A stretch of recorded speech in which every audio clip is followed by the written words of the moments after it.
One of the main goals of learning how to cut hair at home is to save time. I'm going to teach you a hack that's going to save you even more time, and it's learning how to hold multiple tools in one hand. So first of all, you need to learn to hold your scissors correctly. You're going to put your ring finger in this top hole and your thumb in the bottom hole with your pinky resting on this pinky rest.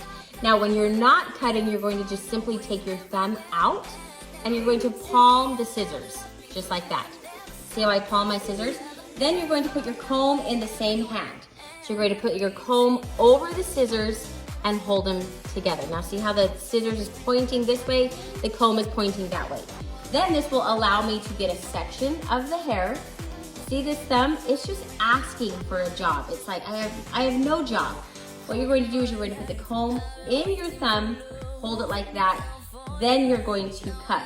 So it's just the same process over and over. Once you cut, then you're going to take your thumb out, put the comb in, and be able to comb your next section. This is going to save you so much time because you're not going to have to set the comb down, you're not going to have to put it in your mouth, and do the same with scissors.